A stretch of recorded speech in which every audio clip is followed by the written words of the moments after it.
स्वर संधि कितने प्रकार की होती है? तो स्वर संधि 5 प्रकार की होती है। कितने प्रकार की? 5 प्रकार की होती है। कौन कौन सी? दीर्घ स्वर संधि, यड़ स्वर संधि, गुण स्वर संधि, विद स्वर संधि, आयाद स्वर संधि। लेकिन अगर आपसे सिर्फ और सिर्फ संधि पूछे कि कितने प्रकार की होती है, तो संधि 3 प्रकार की होती है। स्वर संधि, व्यंजन संधि और विसर्ग संधि। तो ऑप्शन नंबर यहाँ पे आपका 4 जो है वो सही है। स्वर संधि 5 प्रकार की होती है। विद्यार्थी में कौन सी संधि है? विद्यार्थी में, तो विद्यार्थी में आपको संधि बताना है। इसमें देखिए बीच में आपको क्या दिख रहा है? दीर्घ आ की मात्रा। जब आपको बीच में दीर्घ आ की मात्रा दिख जाए या दीर्घ ई की मात्रा दिख जाए या फिर आपको दीर्घ उ की मात्रा दिख जाए, तो आप क्या लगाएंगे? वहां पे दीर्घ संधि लगाएंगे। दीर्घ आ, दीर्घ ई और दीर्घ उ की मात्रा आपको जिस भी शब्द में दिख जाए वहां पे आप क्या लगाएंगे? दीर्घ संधि लगाएंगे। लेकिन मान लीजिए कि एग्जाम टाइम में आपके मन में क्वेश्चन उठे कि क्या आपका आंसर सही है या नहीं। आपको डर लगे एग्जाम में, क्या मेरा क्वेश्चन कहीं गलत तो नहीं हो जा रहा, तब आप क्या करेंगे? तब आप बाकी 3 ऑप्शंस को कट करके देखेंगे। कैसे कट करेंगे? देखिए, यड़ संधि में या और वा के साथ आधा व्यंजन आता है। तो क्या यहाँ पे या दिख रहा है आपको? या और वा के साथ आधा व्यंजन दिख रहा है? नहीं दिख रहा है ना। तो यड़ संधि तो नहीं होगी। गुण संधि क्या इसमें है? गुण संधि में तो ए और ओ की मात्रा होती है, तो क्या इसमें है? नहीं है, तो ये भी नहीं होगी। विद संधि में किसकी मात्रा होती है? ए और ओ की मात्रा होती है, तो विद संधि भी आपकी नहीं होगी। तो कौन सा ऑप्शन बचा? एक ही ऑप्शन तो बच रहा है, दीर्घ संधि। इसमें कौन सी संधि है? दीर्घ संधि है। ऑप्शन नंबर आपका पहला जो है वो सही है। नेक्स्ट क्वेश्चन है कि अत्याचार शब्द में कौन सी संधि है? तो यहाँ पे देखिए या के साथ आधाता आया है, तो जब या के साथ या वा के साथ कोई आधा व्यंजन दिख जाए तो वहां पे यड़ संधि होगी। यहाँ पे हम लोग मात्रा देखेंगे ही नहीं। क्यों नहीं देखेंगे? क्योंकि यहाँ पे या और वा दिख गया है। या और वा के साथ आधा व्यंजन आ जाए वहां पे आप यड़ लगा दीजिए।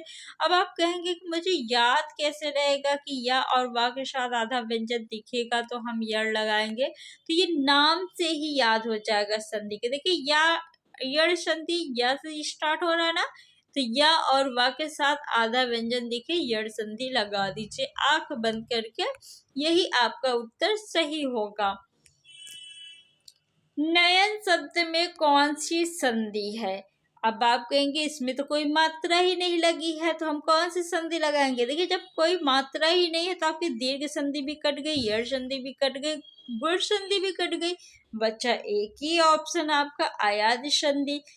ठीक, लेकिन अब आप कहेंगे कि मैम क्या आयादी संधि की पहचानने की भी कोई ट्रिक है? मैं कहूंगी बिल्कुल ट्रिक है, और इसके नाम में ही छिपी है इसकी ट्रिक। आप कहेंगे कहाँ छिपी है? देखिए आए, आ या ए दिख रहा है ना आपको, तो आए ये इसकी ट्रिक है। जब आपको किसी शब्द में ए दिख जाए, आए दिख जाए, अब दिख जाए, आव दिख जाए, तो वहां पे आपको आयाद संधि लगाना है। देखिए ना का जब हम आ लेंगे और या, तो क्या हो गया? आय है ना, इस शब्द में आय छिपा है ना नयन में, तो कौन सी संधि हो गई? आयाद संधि होगी। ऑप्शन नंबर 4 आपका करेक्ट है। नेक्स्ट क्वेश्चन, नरेंद्र शब्द में कौन सी संधि है? नरेंद्र में एक ही मात्रा दिख रही है। ए और ओ की मात्रा जहां पे भी आ जाए आप क्या लगाएंगे? गुण संधि लगाएंगे। तो गुण संधि किस में है? ऑप्शन नंबर 3 में है। अब मान लीजिए कि आपको डर लगे, घबराहट लगे कि क्या मेरा उत्तर सही है या नहीं है, तो आप बाकी 3 ऑप्शन कट कर दीजिए।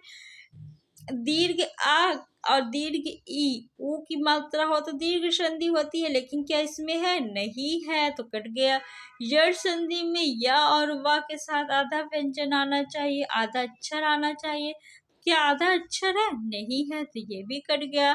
अयादि संधि में आए आय आओ आओ आना चाहिए, तो क्या यहाँ पे आ रहा? नहीं, तो अयादि संधि भी नहीं होगी। कौन सी संधि होगी? गुण संधि होगी। ऑप्शन नंबर 3 आपका सही है। फ्रेंड्स, आप लोग इस वीडियो को ज़्यादा से ज़्यादा अपने फ्रेंड्स में शेयर करिए और वीडियो को आप लोग पूरा देखिएगा, क्योंकि इस वीडियो में मैंने जितने भी क्वेश्चंस लिए हैं वो क्वेश्चंस आपके एग्जाम की दृष्टि से बहुत ज़्यादा इम्पोर्टेंट है और ऐसे क्वेश्चंस हैं जो एग्जाम में ज़्यादातर छात्र गलत करते हैं। तो आप वीडियो को पूरा देखिएगा ताकि आप इन क्वेश्चंस को एग्जाम में गलत मत करिएगा। सदैव शब्द में कौन सी संधि है? तो सदैव में क्या है?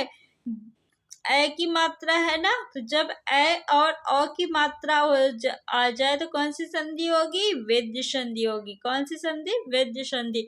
तो सदैव में कौन सी संधि है? वेद्य संधि है। अब बाकी ऑप्शंस देख लेते हैं। दीर्घ संधि क्या इसमें होगी? नहीं होगी, क्योंकि दीर्घ उ और दीर्घ ई की मात्रा नहीं है सदैव में। अयादि संधि क्या होगी? इसमें नहीं होगी। आपको पता है कि अयादि संधि के लिए आय औ आना चाहिए, तो क्या इसमें है? नहीं है। गुण संधि होगी? नहीं, क्योंकि ए और ओ की मात्रा सदैव में नहीं है। कौन सी संधि होगी? विद्य संधि होगी। संहार का सही संधि विच्छेद क्या होगा? तो संहार का सही संधि विच्छेद क्या होगा? समधनहार होगा। क्या होगा? समधनहार। ऑप्शन नंबर आपका 4 सही है। नेक्स्ट, चंद्रोदय में कौन सी संधि है? अब बताइए। तो ओ की मात्रा दिख रही है, तो ओ की मात्रा किस में होती है? गुण संधि में होती है। किसमें होती है? गुण संधि में होती है। तो कौन सा ऑप्शन सही होगा? ऑप्शन नंबर आपका 5 जो है वो करेक्ट होगा। तो फ्रेंड्स, किसी भी क्वेश्चंस को करने के दो तरीके हैं। पहला कि आपको उत्तर पता हो तो आप लगा दीजिए। दूसरा कि आप क्या करेंगे, आपको अगर उत्तर नहीं पता है तो आप बाकी 3 ऑप्शंस को कट कर दीजिए। जैसा कि मैंने आपको बताया, मान लीजिए कोई कंफ्यूजन है उत्तर में, तो क्या करेंगे आप? बाकी 3 ऑप्शंस को कट कर देंगे। ठीक, कोई भी क्वेश्चन हो आप देखिए उसका उत्तर क्या है। आपको अगर डाउट लगे तो आप बाकी 3 ऑप्शंस को कट करके देख लीजिएगा। आपको जिस तरीका से भी अच्छा लगे आप उस तरीके से क्वेश्चंस को करिएगा। अतः अतएव का संधि विच्छेद क्या होगा? तो अतएव का संधि विच्छेद होगा अतः धन एव। क्या होगा? अतः धन एव। अगर आपसे पूछे कि इसमें कौन सी संधि है, तो देखिए पहले शब्द के अंत में अगर आपको विसर्ग दिख जाए तो वहां पे आप विसर्ग संधि लगाएंगे। जब आप इसका संधि विच्छेद करेंगे, कोई भी शब्द है आप उसका संधि विच्छेद करिए, अगर पहले शब्द के अंत में आपको विसर्ग दिख जाए तो आप क्या लगा देंगे? विसर्ग संधि लगा देंगे। और अगर यहीं पे पहले शब्द के अंत में आपको व्यंजन दिख जाए, क्या दिख जाए? व्यंजन। जैसे दिक धन अंबर, दिगंबर, दिक धन अंबर, तो पहले शब्द के अंत में आपको यहाँ पे व्यंजन दिख रहा है ना, तो क्या हो जाएगा? व्यंजन संधि। मना धन रमा में संधि करने से जो शब्द बनेगा उसका संबंध किस संधि से होगा? देखिए इसमें आप क्वेश्चन देख के ही बता देंगे कि कौन सी संधि होगी। विसर्ग आया लास्ट में तो कौन सी संधि हो गई? विसर्ग संधि हो गई। कौन सा शब्द बनेगा? तो मनोरमा शब्द बनेगा। जब इसमें विसर्ग संधि है तो आप गुण संधि नहीं लगाएंगे, क्योंकि गुण संधि जो है वो स्वर संधि का भेद है। जब स्वर संधि इसमें है ही नहीं तो हम गुण संधि, विद्य संधि या यड़ संधि क्यों लगाएंगे? नहीं लगाएंगे ना, जब इसमें विसर्ग संधि है। गुडाका केस का संधि विच्छेद होगा, सॉरी गुडा केस का संधि विच्छेद होगा। तो गुडा केस का संधि विच्छेद क्या होगा? ये क्वेश्चन बहुत ज्यादा गलत करते हैं छात्र। तो इसका सही संधि विच्छेद जो होगा वो होगा गुडाका धन ई से। ये आपका सही संधि विच्छेद है, ऑप्शन नंबर 3। संग्रहालय का संधि विच्छेद है, तो संग्रहालय का संधि विच्छेद हो जाएगा सम धन ग्रह धन आलय। समधन ग्रह धन आलय, ये संग्रहालय का सही संधि विच्छेद है, ऑप्शन नंबर 4 आपका सही है। अगर आपसे पूछे कि इसमें कौन सी संधि है, तो इसमें व्यंजन संधि है। कौन सी संधि है? व्यंजन संधि है, क्योंकि प्रथम शब्द के अंत में व्यंजन आया है, शुद्ध व्यंजन आया। जो हलंत वाला रूप होता है व्यंजन का, ये शुद्ध रूप माना जाता है। जैसे का शुद्ध व्यंजन रूप ये है, ठीक है। ये जो का है इसमें आपका स्वर यानी आ छिपा हुआ है, इसमें आ मिला है, ठीक। तो ये शुद्ध व्यंजन नहीं है, शुद्ध व्यंजन आपका ये है। निधन कलंक का सही संधि शब्द कौन सा है? इसका सही शब्द क्या बनेगा? निष्कलंक बनेगा। 4 ऑप्शन दिए हैं, आपको बताना है कि कौन सा शुद्ध है निष्कलंक। तो ऑप्शन नंबर 2 आपका करेक्ट है। उद्यान का शुद्ध वर्ण विच्छेद क्या है? वर्ण विच्छेद, इसमें जितने वर्ण हैं उनको अलग अलग करना है। तो ऊ है प्लस क्या है? आधा दा है, और क्या है? आधा या है, और दीर्घ आ की मात्रा आप सबको दिख रही है, तो दीर्घ आ भी है, और ना है, ना के साथ क्या है?